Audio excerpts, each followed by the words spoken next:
Bendito seja Deus.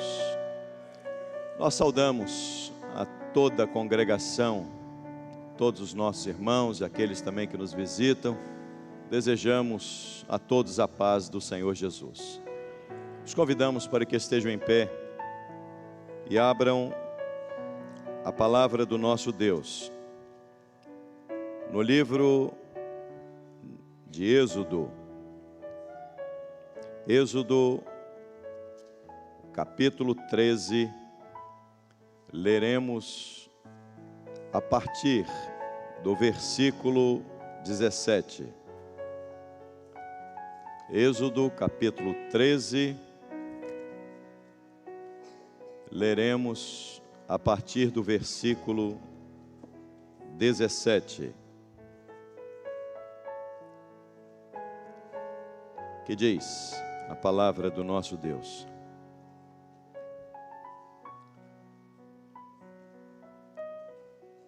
E aconteceu que, quando Faraó deixou ir o povo, Deus não os levou pelo caminho da terra dos filisteus, que estava mais perto. Porque Deus disse, para que porventura o povo não se arrependa, vendo a guerra, e tornem ao Egito. Mas Deus fez rodear o povo pelo caminho do deserto, perto do Mar Vermelho. E subiram os filhos de Israel da terra do Egito, e subiram armados. E tomou Moisés os ossos de José consigo, porquanto havia este estreitamente ajuramentado aos filhos de Israel, dizendo: certamente Deus vos visitará. Fazei, pois, subir daqui os meus ossos convosco. Assim partiram de Sucote e acamparam em Etã, à entrada do deserto. E o Senhor ia diante deles de dia numa coluna de nuvem para os guiar pelo caminho, e de noite numa coluna de fogo para os alumiar, para que caminhassem de dia e de noite. Nunca tirou de diante da face do povo a coluna de nuvem de dia, nem a coluna de fogo de noite. Então falou o Senhor a Moisés, dizendo: fala aos filhos de Israel, que voltem e que acampem diante de Pi-Airote, entre Migdol e o mar, diante de Baal-Zefon. Em frente dele assentareis o campo junto ao mar. Então Faraó dirá dos filhos de Israel: estão embaraçados na terra, o Senhor os encerrou, e eu endurecerei o coração de Faraó, para que os persiga, e serei glorificado em Faraó e em todo o seu exército. E saberão os egípcios que eu sou o Senhor. E eles assim fizeram. Verso 10 deste mesmo capítulo. E chegando o Faraó, os filhos de Israel levantaram seus olhos, e eis que os egípcios vinham atrás deles, e temeram muito. Então os filhos de Israel clamaram ao Senhor, e disseram a Moisés: não havia sepulcros no Egito para nos tirares de lá, para que morramos neste deserto? Por que nos fizeste isto, que nos tem tirado do Egito? Não é esta a palavra que te temos falado no Egito, dizendo: deixa-nos que sirvamos aos egípcios, pois que melhor nos fora servir aos egípcios do que morrermos no deserto. Moisés, porém, disse ao povo: não temais, estai quietos, e vede o livramento do Senhor que hoje vos fará, porque aos egípcios que hoje vistes, nunca mais vereis para sempre.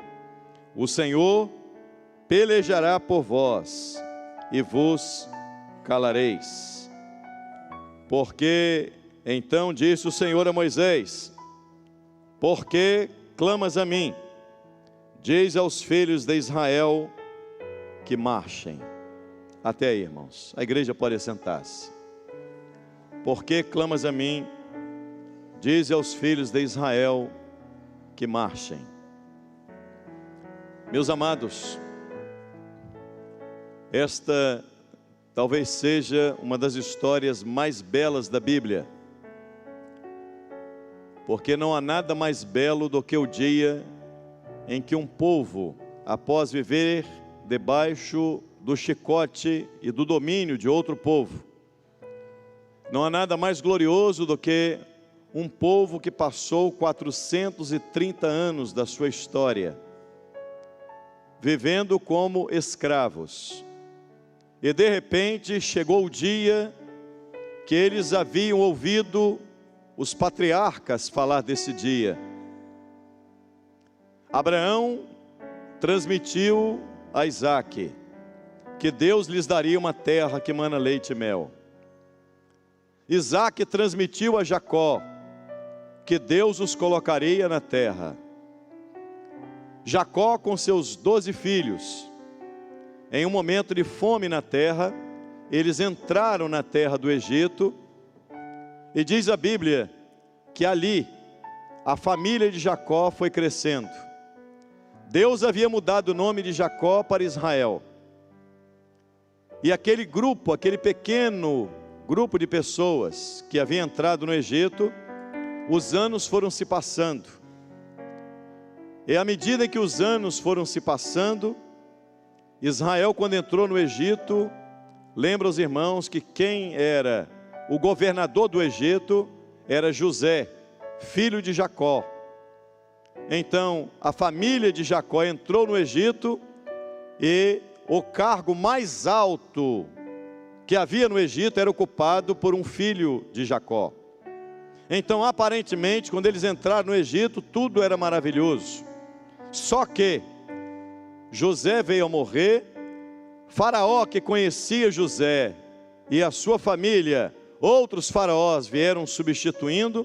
Os anos foram passando, e eles então foram tomados como escravos com o passar dos anos. Aquela nação, aquele grupo de pessoas que entrou ali, e agora era não apenas a família de Israel, a família de Jacó, mas com o passar dos anos, aquela família que entrou ali foi se multiplicando. Os anos foram se passando, e quando havia se passado 430 anos, já não era mais uma família no Egito, era uma nação dentro de outra nação. Observe, os irmãos, que esse tempo é um tempo aproximado do tempo em que o Brasil foi descoberto. O Brasil tem pouco mais de 500 anos. Eles passaram, o povo de Israel passou 430 anos em uma terra que não era deles. E a coisa mais gloriosa, para que os irmãos tenham ideia do que é o compromisso que Deus firmou com Abraão, com Isaque e com Jacó, é que eles passaram 430 anos no Egito, os seus costumes não mudaram, a língua deles não mudou, o Deus deles não mudou, o que eles criam, eles continuaram crendo. Eu estou dizendo isso por quê? Mas por que o senhor está dizendo isso, pastor? Por uma razão muito simples. Porque Deus tinha um compromisso com este povo, e é por isso que eles foram preservados. Ah, mas isso acontece em qualquer lugar. Não acontece não. Quando um grupo de brasileiros muda daqui, vai para morar na América, com pouco tempo, a criança começa a crescer, já não fala mais português. Se nasceu lá, com 10 anos já não fala mais português, só fala inglês. E com pouco tempo já abandonou todos os costumes de brasileiro, já é um americano. Israel passou 430 anos no Egito, os costumes não mudaram, a língua não mudou, o Deus de Israel não mudou, sabe por quê? Porque Deus tinha um compromisso com aquele povo. E quando Deus tem um compromisso com o povo, Ele preserva este povo. No passado Deus tinha um compromisso com Israel, e hoje Deus tem um compromisso com a igreja. É por isso que a igreja está sendo preservada, porque o compromisso que Deus tinha com Israel no passado, Deus tem hoje com a sua igreja. E a igreja não se contamina, a igreja não é destruída, a igreja, nada detém a igreja, por quê? Porque Deus tem um compromisso com a sua igreja. Agora olhe bem, irmãos, 430 anos, era costume judaico transmitir a herança de geração em geração.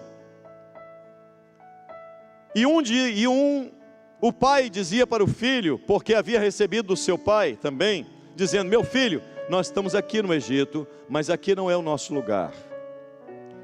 Olha, o nosso ancestral Abraão falou para o filho dele Isaque, que falou para o filho dele Jacó, que teve o seu nome mudado para Israel, que Deus tem uma terra preparada para nós.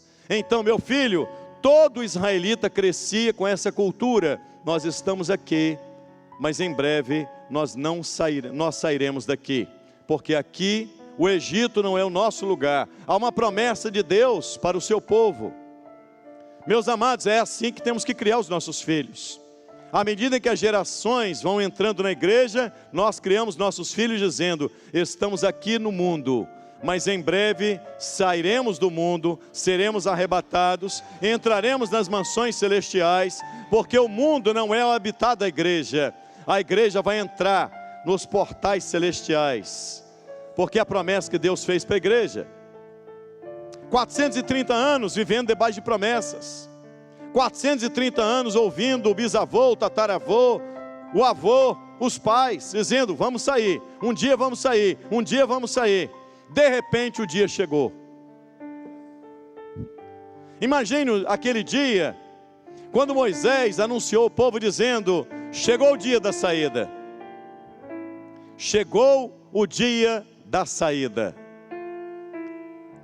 Israel começou a viver uma festa, e Deus disse assim: no dia da saída haverá uma festa, porque Deus é Deus festivo.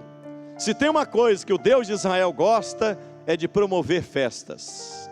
Festas que engrandecem o nome dEle, festas onde Ele é glorificado, festas em que denotam o grande poder, a graça dEle, a misericórdia dEle. Mais do que isso, que Ele é quem está à frente do seu povo. Cada uma dessas festas tinha esse caráter, para mostrar uma coisa: Deus está à frente do seu povo. Quando o povo de Israel saiu, diz a Bíblia, eles deixaram o Egito para trás. A Bíblia diz que eram 600 mil homens de guerra, isto é, de 30 anos para cima.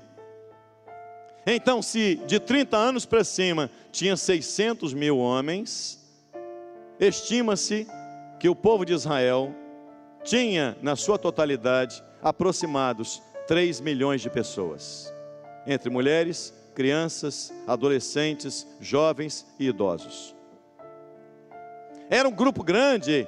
Então é como tirar o estado do Espírito Santo daqui, irmãos. O estado do Espírito Santo tem pouco mais que isso. É como se entrasse alguém no estado do Espírito Santo e dissesse assim: olha, nós vamos sair daqui.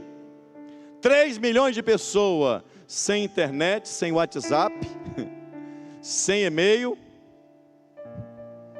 sem Messenger, sem microfone, sem alto-falante, mas com aquilo que de mais precioso Israel podia ter: Deus no comando do seu povo.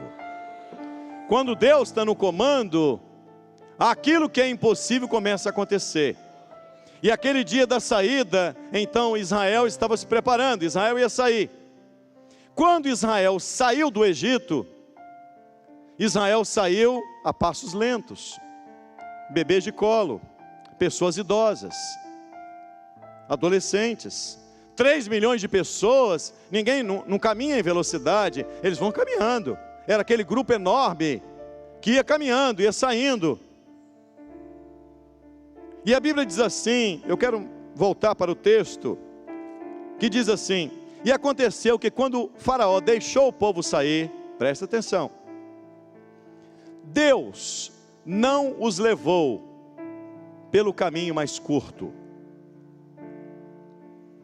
Olha bem, aquele povo havia esperado 430 anos, e Deus traçou um caminho diferente. Porque quando Deus os tirou do Egito, quando com mão forte Deus os arrancou dali, Deus assumiu o controle de suas vidas.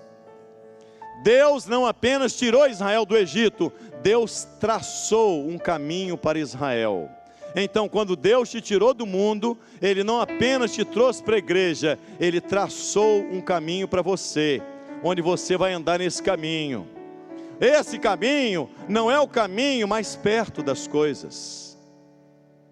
Às vezes nós queremos que as coisas elas se precipitem, que os fatos se precipitem, que aquilo que nós aguardamos aconteçam logo. Mas eu quero voltar a ler para os irmãos aqui o texto que diz assim: Deus os levou pelo caminho da terra dos filisteus, não os levou, que estava mais perto. Quantas vezes você quis que Deus te levasse por um caminho que estava mais perto, irmão? Eu duvido se não tem uma pessoa aqui, se tem umzinho só, que diga assim: pastor, eu sempre quis o caminho mais longo. Duvido.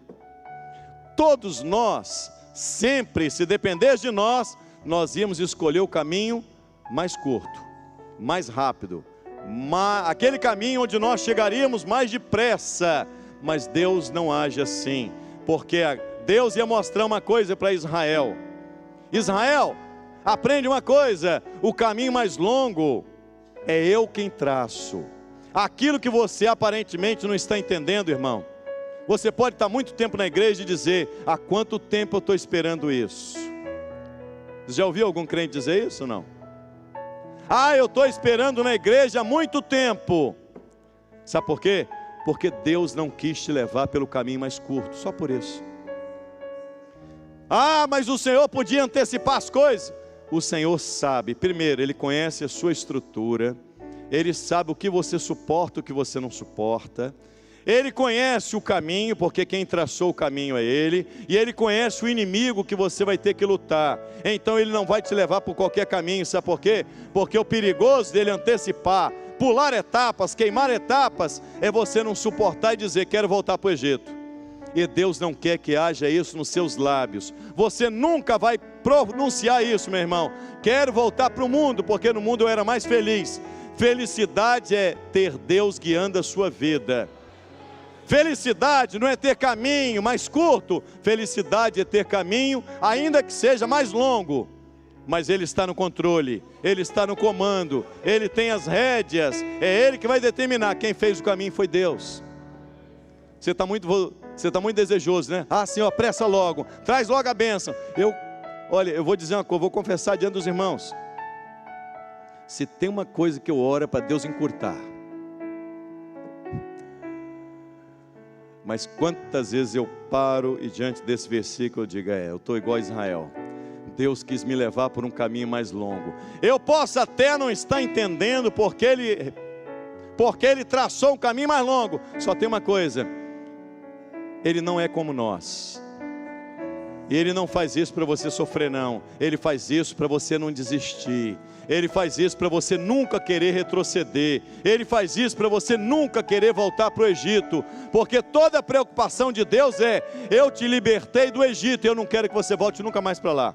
Eu te tirei do mundo, eu não quero que você volte nunca mais para o mundo. Então tudo que for possível Deus fazer para você não voltar para o mundo, Deus vai fazer, irmão. Até alongar o caminho, até estender o caminho, até fazer você demorar a chegar. Mas tem uma coisa: Ele vai te conservar. E a maravilha é: Deus age diferente de homens. Deus age diferente de homens, porque Deus não se preocupa com hoje. Deus quer te ver lá na terra. Deus quer te ver entrando na terra. Deus não quer ver você desistindo pelo meio do caminho. Alguém que começou uma jornada, iniciou um caminho na presença dele e de repente abriu mão de tudo. Deus quer ver você na eternidade cantando louvores junto com os anjos. E se para isso Deus olhar e dizer o seguinte: tem que prolongar o caminho, porque senão ele vai embora. Deus vai prolongar. Eu sinto te informar, porque o amor dele é que move as atitudes dele. E olha bem, agora uma coisa extraordinária é que Israel precisava confiar em Deus. Israel, eu vou repetir, Israel precisava aprender a confiar em Deus. Quando Deus tira Israel do Egito, eles estavam lá há quantos anos? Quem se lembra? 430 anos. Como boa parte desses anos como escravos. A grande parte desses anos como escravos. Sabe o que isso significa? Eles eram escravos, eles eram filhos de escravos, eles eram netos de escravos, eles eram bisnetos de escravos. O tataravô deles também era escravo. E escravo não luta, escravo está acostumado a baixar a cabeça para tudo. Então aquele povo, quando saiu do Egito, tinha mente de escravo, pensava como escravo, tinha atitude de escravo. Aí Deus diz assim: se eu levar esse povo pelo caminho mais curto, eles vão encontrar os filisteus. E eu vou repetir aqui um texto que talvez possa ter passado desapercebido. Diz assim: mas Deus fez o povo rodear pelo caminho do deserto, perto do Mar Vermelho, e subiram os filhos de Israel da terra do Egito armados. Alguém poderia dizer assim: mas os filisteus estão lá, mas Israel está aqui, está armado. Só que escravo não luta, não adianta ter arma na mão. Já viu algum escravo lutar? Escravo não sabe lutar. Escravo só sabe, quando o escravo vê o chicote, ele já curva todo. Escravo não luta. Eles estavam armados, mas eles não sabiam que lutar. Eles não tinham condição de lutar. Então o que Deus fez? Deus os levou a rodear por um caminho mais longo. Estão armados, mas não sabem lutar ainda. Têm armas, mas ainda não sabem lutar. Sabe quando Deus faz isso com você? É porque Deus já até te deu as armas, mas você ainda não sabe usá-las. Então o que Deus faz? Vamos rodear um pouquinho até você aprender a usar as armas. Vamos caminhar um pouquinho. Vamos aqui caminhar para você aprender a usar as armas que você tem, mas você ainda não sabe usar. E outra coisa, eu vou tirar de você uma mentalidade que você trouxe lá do Egito. Enquanto eu não arrancar essa mentalidade, o caminho não acaba. Meus amados, tem coisas que nós trazemos do Egito, trazemos do mundo, e Deus usa o caminho mais longo para arrancar isso de você. Porque isso você aprendeu com seu pai, o seu pai aprendeu com o pai dele, que aprendeu com o seu bisavô. Tem coisas que vão passando de geração em geração, e tem coisas que nós vamos trazendo conosco, e Deus quer arrancar isso. Deus quer arrancar para você que confiar somente, exclusivamente, unicamente em Deus.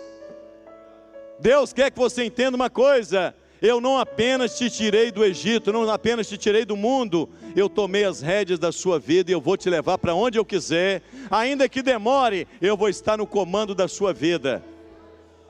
Deus disse algo extraordinário. A palavra de Deus diz assim, verso 21 do capítulo 13: e o Senhor ia adiante deles.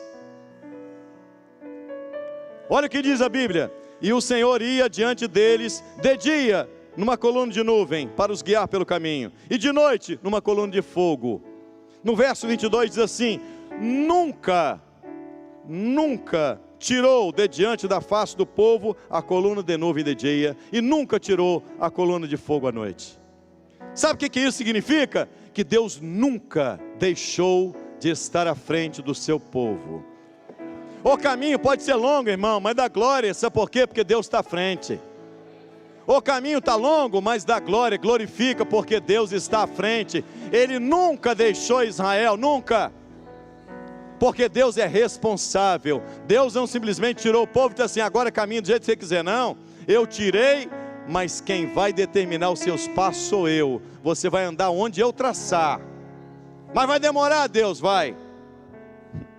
Mas fica tranquilo, porque eu estou à frente. Fica tranquilo, confia em mim, porque eu vou à frente. Eu não vou te deixar. Nunca, sabe o que é nunca? Nunca os tirou. Nunca Deus saiu da frente. Nunca. Enquanto você estiver neste caminho, Deus nunca vai sair da frente. Enquanto você entrar, se você entrou no caminho da obediência, não saia dele. Não tente queimar etapas, não procure o caminho mais curto, porque no caminho mais longo, ele está à frente. No caminho mais curto, ele não está não. No caminho mais longo, ele está. No caminho que ele traçou, ele se responsabiliza. Fica tranquilo, porque eu estou no comando. Era Deus dizendo assim para Israel: Israel, vocês ficaram como escravos a vida inteira. Agora, para caminhar comigo, vocês têm que aprender a confiar. Eu vou falando e vocês vão obedecendo. Só isso. Sabe por quê, irmãos? Vamos parar uns instantes para dizer uma coisa. A obediência a Deus nos faz vencer o impossível. E a desobediência a Deus nos faz sermos vencidos pelo possível. Quando você desobedece a Deus, até o que é possível você vencer, você perde. Você é derrotado. Mas quando você obedece a Deus, o impossível torna-se possível. Porque Deus é Deus do impossível. Há coisas extraordinárias na Bíblia. Deus, para operar, para realizar o milagre que Ele quer realizar e que Ele realiza, Deus só precisa de uma coisa: obedeça.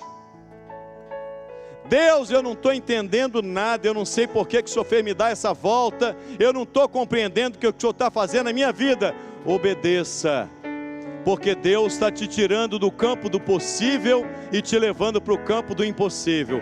No campo do possível, você age. No campo do possível, você traça as suas estratégias. No campo do impossível, quem age é Deus. Quem traça estratégias é Deus. Quem opera é Deus. No campo do possível você faz. No campo do impossível quem faz é Ele.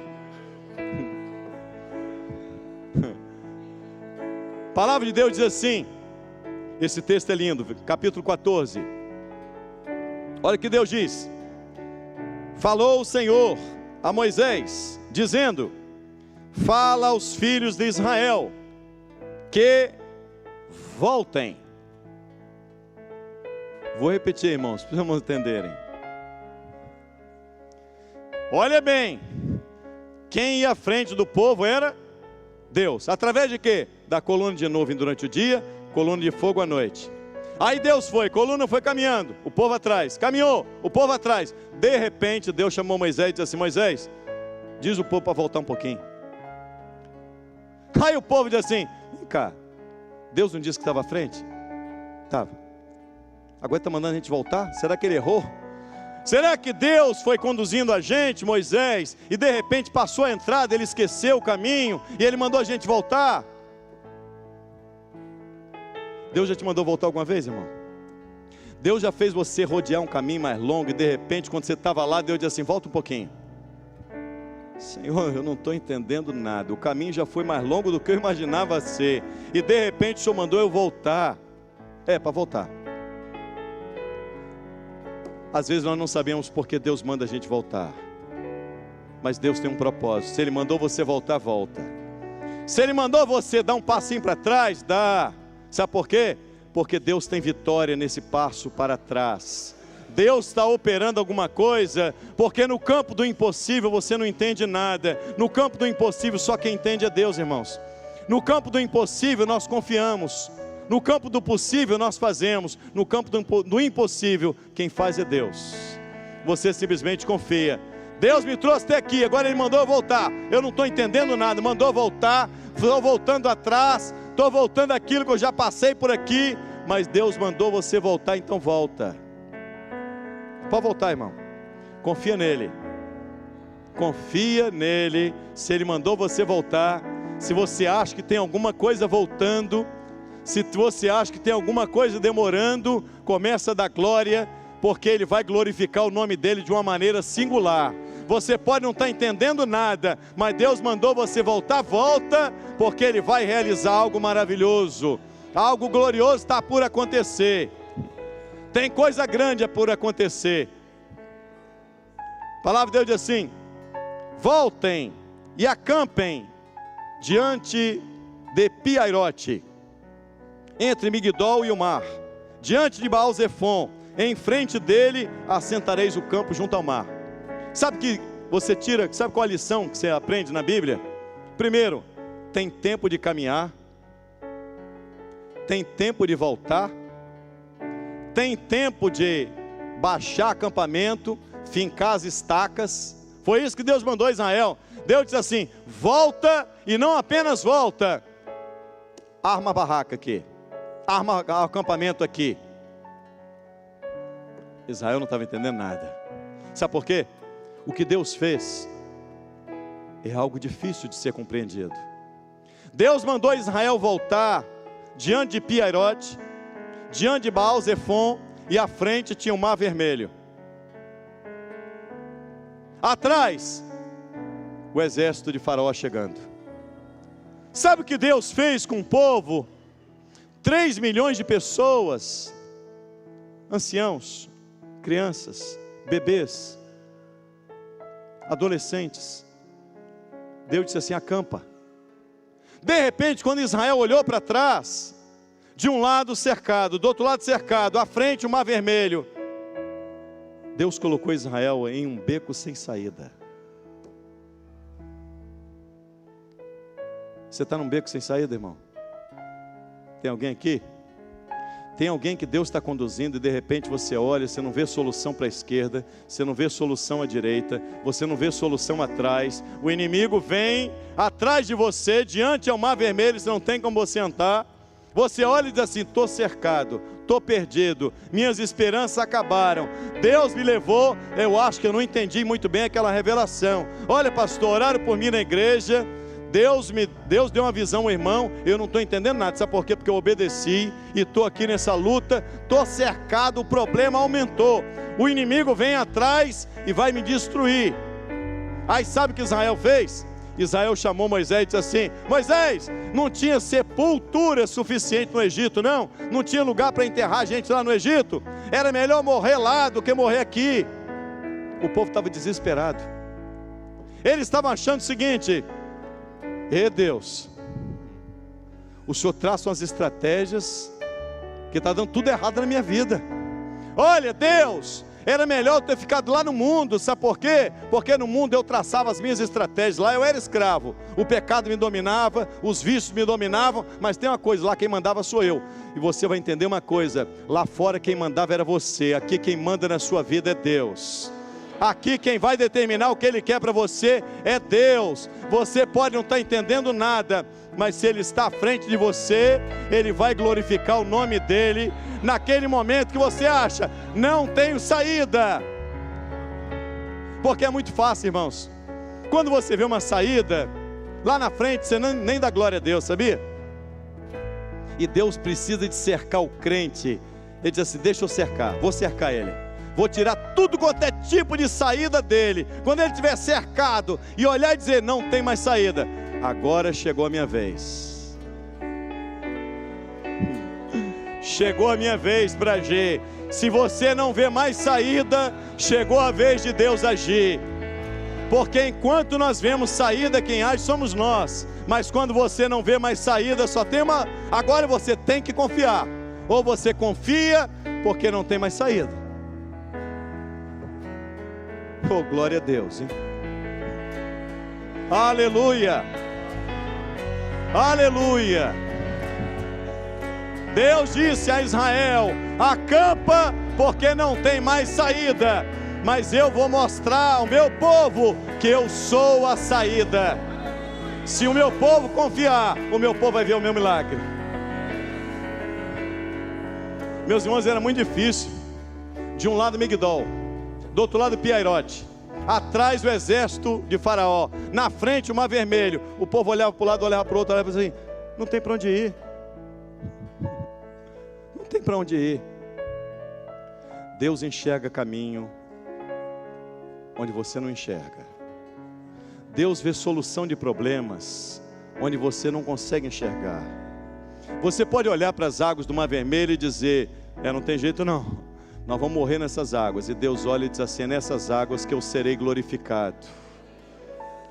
Aquilo que aparentemente é a sua destruição, irmão, é apenas um momento que está chegando da sua vitória. Porque Deus pode, a promessa dele pode tardar, mas não falha. Se Ele te prometeu alguma coisa, creia, glorifica o nome dEle. Se você está sem saída, glorifica o nome dEle, espera. Se Ele mandou você ficar paradinho, fica paradinho. Deus diz assim, arma o acampamento. Sabe por quê? Eu vou repetir uma coisa. No campo do possível, quem faz somos nós. No campo do impossível, Deus virou para Israel e disse assim, fica quieto, não fala nada, arma acampamento, espera, porque eu serei glorificado. Há momentos em que a estratégia de Deus é fazer você ficar quieto. Então, ficar quieto não é hora de murmurar, não é hora de reclamar, não é hora de dizer, a minha fé está enfraquecida, não estou entendendo o que Deus está fazendo. É hora de você dar glória. Arma acampamento e começa a dar glória. Glorifica o nome dEle, porque Deus diz assim, eu serei glorificado. Deus quis glorificar o nome dEle, não apenas em Israel. Deus quis glorificar o nome dEle no meio dos egípcios. Sabe por quê? Se Deus traçasse um outro caminho, Faraó ia continuar atrás. Se Deus traçasse outro caminho, Faraó ia continuar atrás. Deus só viu uma solução, vou acabar com Faraó. Sabe por quê? Você nunca mais vai se lembrar de Faraó. Meus irmãos, quando Deus age na vida do crente, Ele quer apagar da sua mente Faraó. Você nunca mais vai ver Faraó. Você nunca mais vai pensar naquele que te escravizou. Você nunca mais vai ver o chicote de Faraó. Você vai entender uma coisa, quando eu opero, quando eu liberto, eu faço o que ninguém faz. No campo do possível você faz, no campo do impossível deixa comigo. E o povo de Israel começou a clamar. E aí Israel se juntou e foi até Moisés e disse, Moisés, não tinha sepultura suficiente no Egito. Deus nos tirou e agora nós vamos ser mortos aqui no deserto. Ah, Moisés, pelo menos lá a gente ia ter um lugarzinho para ser enterrado. Aqui, Moisés, o nosso corpo vai ficar tudo espalhado aqui, nem lugar para ser enterrado. Oh meu Deus, às vezes tem gente que está tão preocupado aqui. Meu irmão, para de preocupar com isso aqui. Sabe de uma coisa? Faraó não vai te derrotar.